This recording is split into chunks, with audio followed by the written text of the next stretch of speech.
صل وسلم وبارك على سيدنا محمد. ازيكم عاملين ايه؟ اهلا وسهلا بكم في قناتي. اللي لسه ما اشتركش يشترك ويفعل الجرس عشان يوصلوا كل جديد، والناس المشتركة اول ما نفتح الفيديو نعمل لايك عشان اللايك هو اللي بيدعم القناة. النهاردة بقى هنعمل اكل صحي شوية. هنعمل اول حاجة هنعمل الارانب. هنسلق ارانب، وبعد ما هنسلقها بطريقة حلوة جدا، بطريقة تخلي ريحة الارنب حلوة اوي. الناس اللي مش بتحبه هتاكله من كتر ما هو ريحته حلوة. وهنعمل شوربة خضار برضو بطريقة صحية كده، ما فيهاش اي غلب ولا اي تعب.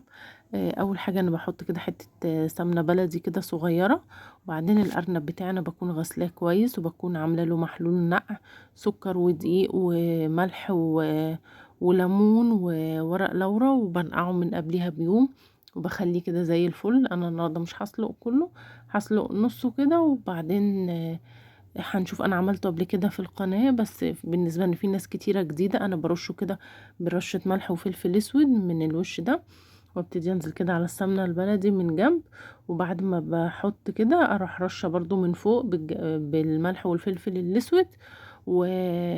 وببتدي ان انا اديله تشويحة كده مع السمنة. الخطوة دي مهمة جدا في السليق بتاع الارنب، او في السليق عموما بتدي ريحة حلوة قوي. وبدأت بقى ان انا احط ورق لورا وحبهان، وبقطع كده بصلة صغيرة، وكل ده مع السمنة البلدي كده. وبصوا برش من الجنب التاني، انا الجنب الاولاني رشيته فلازم ارش من الجنب التاني. وقطعت بصلة كده، وببتدي بقى ان انا افضل اشوح فيهم كده مع السمنة. في الخطوة دي كده انا طلعت ريحة حلوة جدا جدا للارنب، وانتوا بتسلقوا هتبقوا شامين ريحة حلوة، خصوصا اللي هو منقوع من قبلها بيوم، فريحته حلوة اصلا ما فيهوش اي زفارة. وهنا غليت مية سخنة، وبدأت ان انا انزل بيها على الارنب بتاعي.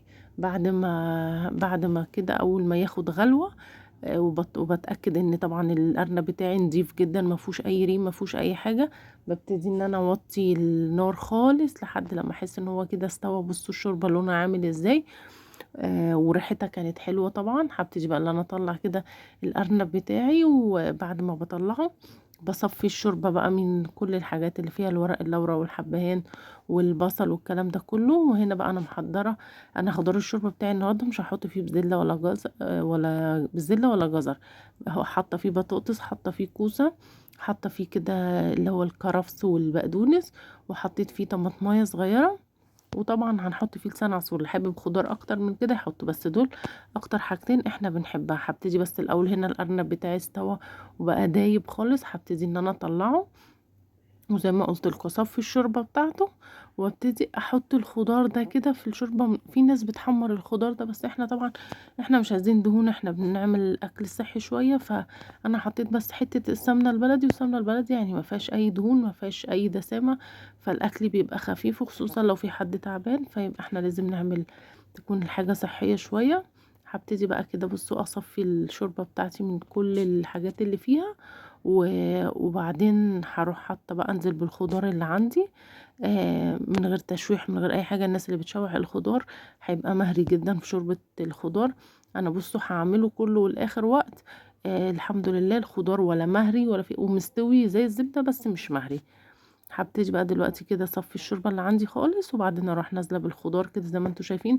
انا الخضره دي كانت عندي متشيله في الفريزر، كرفس وبقدونس، وببتدي كده احط الخضار اللي عندي. في ناس بتقطع الخضار اكبر من كده، وفي ناس ما بتحطش طماطميه دي، بس انا بحب الطماطميه فيه تديله طعم حلو. وبحط كمان مكعب مرق، رغم ان الشوربه عندي حلوه، بس انا بحب مكعب المرق في شوربه الخضار، بيديله طعم برضو حلو. دلوقتي هنغطي عليها، ونبتدي بقى نجيب المكرونة بتاعتنا، نبتدي نحمرها لسان العصفور. طبعا اللي حابب يحط شعرية يحط، بس الافضل لسان العصفور، عشان بيبقى في الشوربة طعمه حلو يعني غير الشعرية. هبتدي بقى اسيبه كده اركنه واسيبه يغلي كام غلوة. انا طبعا مبخلوش يستوى سوا كامل، ياخد بس غلوتين، ومجرد ما ياخد غلوتين الكوسة والبطاطس ولسان العصفور بيستووا بسرعة. بطفي عليه واغطيه بيكمل سواه من كتر ما هو السخونية والغليان. لما بتغطي الحاجة بتكمروها كويس بتستوى لوحدها، وزي ما قلت لكم بتفضل محتفظة بالشكل بتاعها وما بتتهريش. لكن لما بنغليه كتير نخليه يستوى سوا جامد، وبعدين نغطيها ونسيبها، هتلاقوها بقى مهرية خالص. هنا هنبتدي بقى كده نحمر المكرونة بتاعتنا. اللي عايز يحمر المكرونة في سمنة او في زيت حاجة ترجع له. انا هبتدي كده اديها تشويح كده لحد لما تبقى لونها كده زي ما انتوا شايفين. هبتدي بقى انزل عليها والخضار بتاعنا، حتى لو الخضار كان لسه ما استواش، لان زي ما قلت لكم البطاطس والكوسه والمكرونه لسان عصفور الاتنين مش بياخدوا سوا جامد، فالافضل ان احنا ما نستناش لما يستووا بعدين ننزل بالمكرونه، لا ننزلوا بيها كده على طول. انا لسه الخضار عندي زي ما هو ما استواش، هننزل كده المكرونه شويه شويه عشان بصوا هتحسوا عشان لسه متحمره بتفور.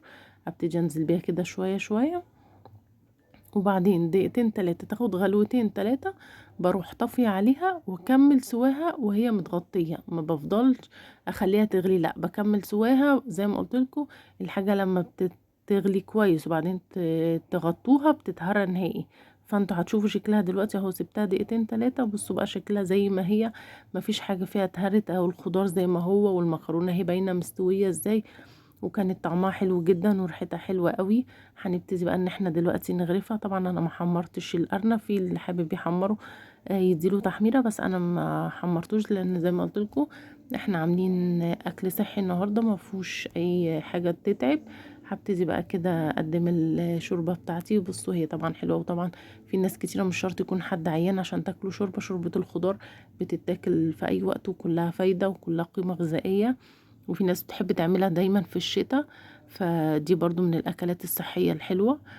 كده خلاص اهو الشوربة بتاعتي ده شكلها زي ما انتوا شايفين، مفيش اي حاجة فيها مهرية. والارنب بتاعي اهو برضو اهو مستوي زي الزبدة، وزي ما انتوا شايفين حلو ازاي. اللي حابب يحمر يحمره، انا ما حمرتوش. ولو وصلتوا لحد هنا ولسه ما عملتوش لايك، اعملوا لايك للفيديو عشان اللايك هو اللي بيدعم القناة وهو اللي بيوصلها لأكبر عدد ممكن. وده كان شكل اكلنا النهارده. هو رغم ان هو اكل صحي بس اكل شكله حلو، اكل يفتح النفس.